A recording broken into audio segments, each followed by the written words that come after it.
한 번은 해주겠지 이런 생각이 있는데 안 되니까.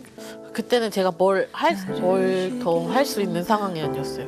가만히 있다가도 막 울고 TV를 혼자 보다가도 막 울고 뭐 애들 보다가도 막 울고 막 그랬던 상황이어서 정신과도 한번 가서 약도 먹고 막 그랬거든요. 그때 그냥 막 울었어요.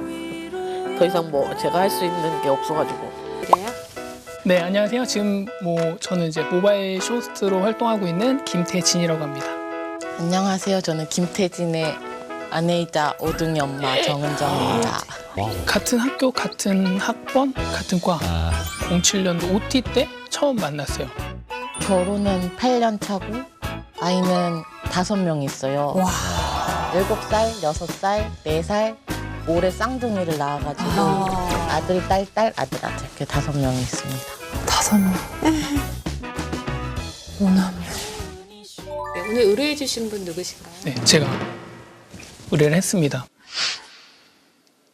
일단 평소에 씀씀이 자체가 조금 큰 사람이다 보니까 소비되는 그 패턴 자체가 조금 그런 배달 음식 부분에서 좀 그 부분을 좀 이야기해주고 싶어가지고 나왔습니다. 어느 정도길래 그러시는 건지가. 거의 매일 시켜 먹는다고 보여질 만큼 그 정도의 횟수를 저는 혼자서 이제 외벌이를 하고 있는 상황이기 때문에 제가 늘 300씩 주는데 그러니까 프리랜서라 일 자체가 그냥 한 달에 매번 정기적으로 들어오는 돈이 아니라 내가 나가는 만큼 돈을 받아오는 그래서 압박이 좀 심하죠. 많이 주시는 거 아닌가? 어떤 거 나가요? 그 300에서? 공과금 나가고 어린이집비 나가고 큰애 학습비 나가고 7명 거 보험료 나가고 나머지는 식대 아니면 이제 경조사비 이렇게. 배달 음식은 한 어느 정도 시켜 드세요? 제가 많이 줄여서 한 달에 한 50만 원 정도 배달 음식에 쓰지 않나. 점심을 시켜 드시는 거세요? 네, 점심을 거의 주로 시켜 먹고 근데 저희 식구가 저희 시부모님 댁에서 살거든요. 시부모님 두 분이랑 저희 부부 둘이랑 아이가 5이니까 9명이잖아요. 그러니까 저 혼자서 살림을 다 하거든요. 그러니까 신랑 있으면 도와주기는 하는데 거의 한 90%는 저 혼자 다 하거든요. 그 식구들 거를. 그러니까 제가 먹겠다고 또 음식을 하기에는 시간이 조금 없으니까 자주 사 먹는 것 같아요. 좀 귀찮기도 하고 안 먹기에는 좀 힘이 딸리고 급하게 막 먹을 수 있는 게 이미 눈물이 그렁그렁. 배달 음식이니까 그렇게 자주 시켜 먹었죠. 아내분 좀 하루 일과가 궁금해요. 요즘엔 9시 반이면 어린이집 가거든요. 그러면 제가 그러면 쌍둥이 다 챙기고 삼둥이 챙겨가지고 어린이집에 데려다 줬다가 빨래 돌리고 점심 시켜 먹고 놀아주고 4시 반이면 애들이 오니까 4시 반에 애들 오면 애들 데리러 가고 쌍둥이 자고 있을 때 얼른 씻기고 저는 저녁 준비하고 뭐 어머니 아버님 같이 오시면 그때 같이 차려드리거나 아니면 따로 오시면 또 따로 차려드리고 아버님께서 그러니까 다른 반찬은 별로 신경 안 쓰시는데 국은 꼭 드시거든요. 상을 몇 번 차렸다 치웠다 하시는 것 같으세요? 많으면 5-6번, 적으면 2번. 출퇴근 시간이 어머니 아버님 신랑이 다 정확하지 않으니까 그 시간에 다 맞춰주는 것 같아요. 근데 사실 힘든 거 맞죠. 밥을 해 먹는다는 게 쉬운 건 아니다라는 생각은 들어요. 근데 그 지출 면에서 조금 줄일 수만 있다면 지금 당장은 아니더라도 그게 쌓이고 쌓이다 보면 좀 더 삶의 질이 좋아질 수도 있는 거잖아요.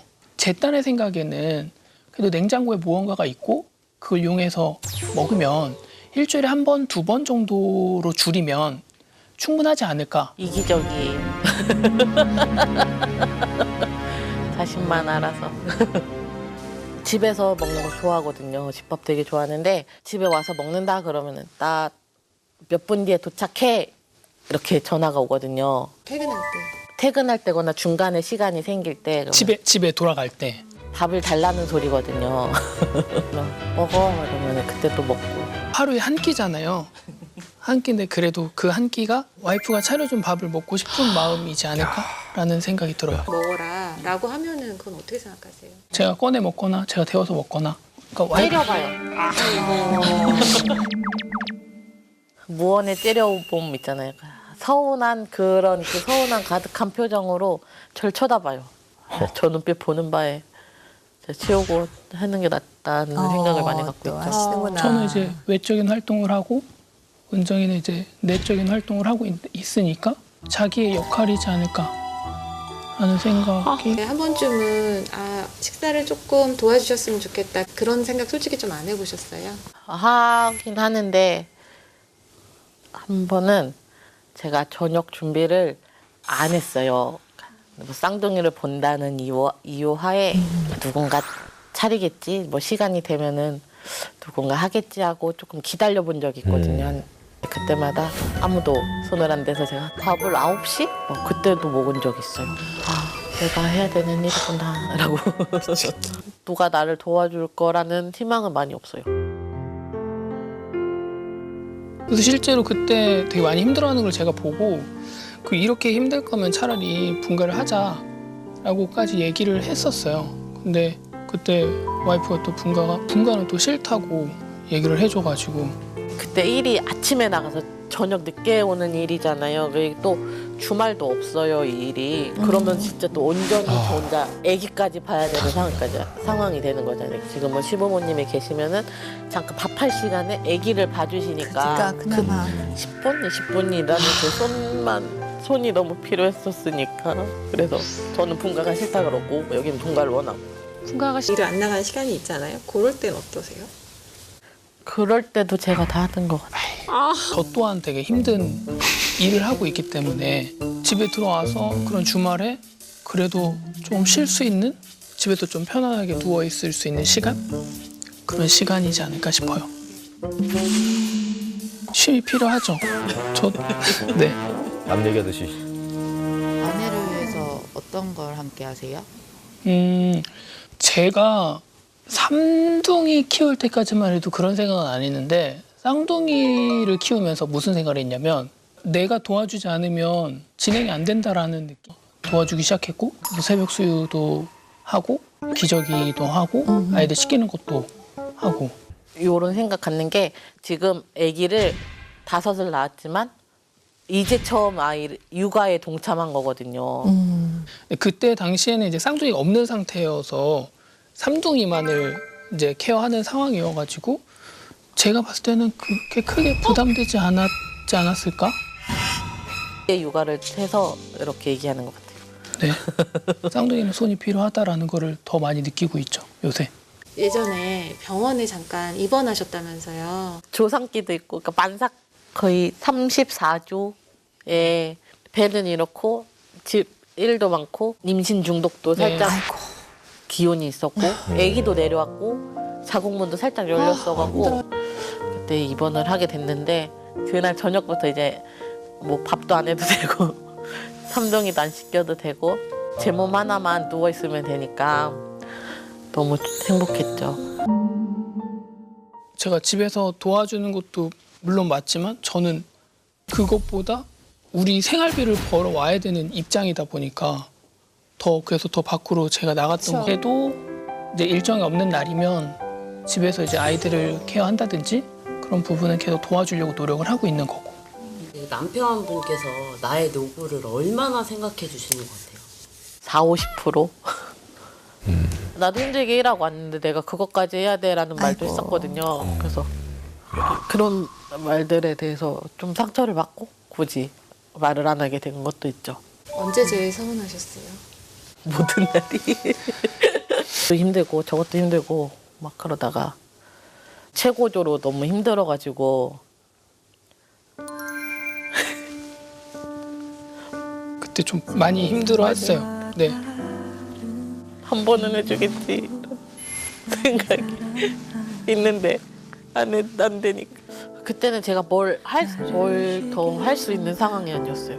가만히 있다가도 막 울고 TV를 혼자 보다가도 막 울고 뭐 애들 보다가도 막 울고 막 그랬던 상황이어서 정신과도 한번 가서 약도 먹고 막 그랬거든요. 그때 그냥 막 울었어요.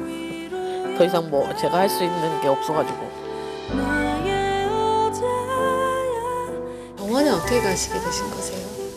제 우는 모습 애들이 볼 거 아니에요. 그래서 뭐 산후우울증도 같이 오고 우울증도 오고 마음 놓고 얘기할 사람이 없다고 좀 나가라고 잠을 청해보라고 잠도 못 잤거든요 거의. 그치 못 자지. 그렇죠. 하루에 못 자지. 한 시간 잠은 많이 잔 거죠. 어떡해. 내색하는 거를 잘 안 하실 것 같아요. 이 사람 힘든 것보다 그냥 제가 힘든 게 낫고 제가 이 말을 했을 때 이 사람이 상처받을까 봐 얘기를 안 하는 것도 있고 굳이 얘기해서 뭐 서로 상처받냐 그냥 나만 참으면 되지란 생각으로 계속 그렇게 지냈던 것 그치. 같아요. 많이 엄마들이 저러지. 내가 또 이 사람 힘들게 할까 봐 참고 약간 이런 것도 있었는데. 응. 그냥 애쓰는 게 보이니까 그치. 남편도 노는 게 아니고 그래. 맞아요. 내가 잘한다고 해서 되는 일이 아니잖아요.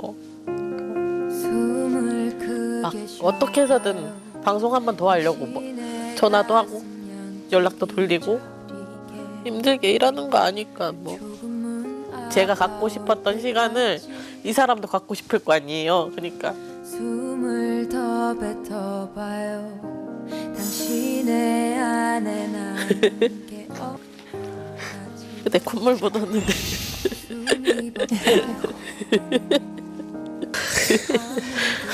그런 말을 해가지고. 친구들도 안 만나려고 그래요. 내가 나가면은 돈을 쓴다는 걸 알아서 아이고. 자기 스스로 다 막았어요. 저는 그게 너무 안타까웠던 거죠. 나 힘들지. 둘 다 또 왜 이렇게 짠해. 어릴 때부터 좀 그런 어려운 환경이었어요. 아버지가 직장을 잃고 나서 한 6개월에서 7개월 정도 동안 계속 일을 하지 못하시면서 되게 어려워하는 모습을 제가 봤거든요. 그러다 보니까 내가 나가서 벌지 않으면 안 된다라는 생각 때문에. 어떻게 보면 더 안쓰러워요. 그러니까 저 같은 경우는 육아 힘들겠다, 뭐 힘들겠다 하는 사람들이 많아서 많이 위로도 해주고 뭐라도 이렇게 해주는데 여기는 너는 나가서 돈 벌지 않냐, 너는 뭐 나가서 밥이라도 뭐 잘 먹지 않냐, 막 이런 말들만 듣고 하니까 이렇게 많이 그럴 거예요. 그래서 더 밖으로 나갔던 것 같아요. 제가 아무래도 와이프가 힘든 거는 알고 있지만 안에서 내가 도와주는 것보다 좀 외적으로 좀 더 그런 도움을 줘야 되는 게 내가 해야 할 역할이라고 저는 생각을 하고 있고 와이프한테는 좀 미안하지만 제 생각은 좀